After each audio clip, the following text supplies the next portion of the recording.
welcome to Meet the Disciples, a series in which we meet the apostles of Jesus and his early disciples. Today we're going to be meeting the apostle Matthew, also called Levi, son of Alphaeus. And Matthew was a tax collector, a really hated profession in those times. It's seen as working for the occupying Romans, so a collaborator. And because they were hated, they were often accused of being crooks and thieves and being dishonest people. Matthew, what was it really like being a tax collector? Well, hello, young man. Well, being a tax collector is a horrible job, simply because everybody hates you. However, the Romans can tell whether you're cheating them or not. So, as I did not cheat, then this is that I was doing a good job for them. Therefore, I was well rewarded and looked after by them. I had been doing that job for a very long time and have gave lots to charity. And I was able to look after my stepmom and her children, my half-brothers. I also sent money to Bethany to help look after the orphans and lepers. I actually wanted to retire and do something that people would appreciate. Maybe a teacher. I'm good at maths. I'm keeping records. Matthew, so you're from Capernaum, right? How did you become a disciple of Jesus? And you know Andrew and Simon, they were from Capernaum as well. So were John and James. Did you know these men? They were fishermen in Capernaum. Yes, I know all the fishermen. I take their taxes. This is what happened. I was in my tax booth. People arrived and were paying their money as normal. I was writing it all down and having a good chat with people as they paid.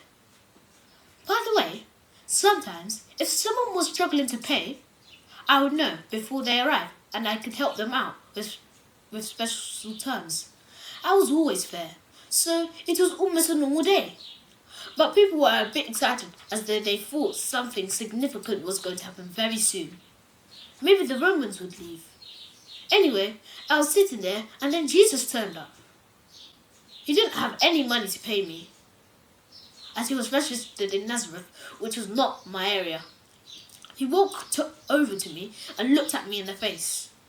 Most people would keep their heads down, as if being seen by one of the Roman guards might turn them to stone. Jesus looked at me and said, "Come, follow me." So I did. Then I asked him to please follow me to my house, where I threw a big party. I knew what people were saying, but that was about Jesus, not me.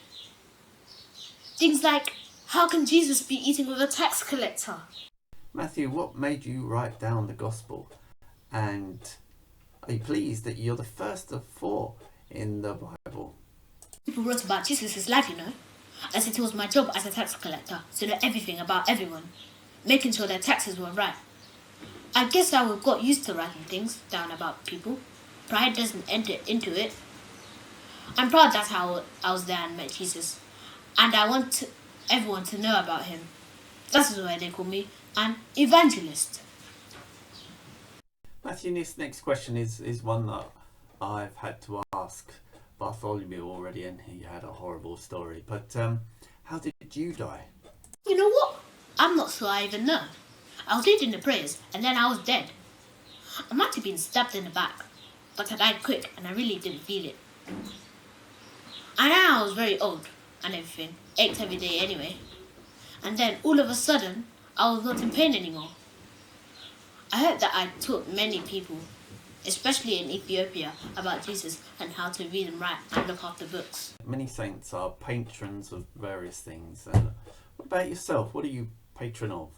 I'd like to have been patron of teachers, but I've ended up patron of bankers, accountants, and the like, and of course, tax collectors. Thank you, Matthew. That's all we have time for today, but it was great to meet you. And to everyone else, join us next time when we'll be meeting John Mark, another evangelist, another gospel writer.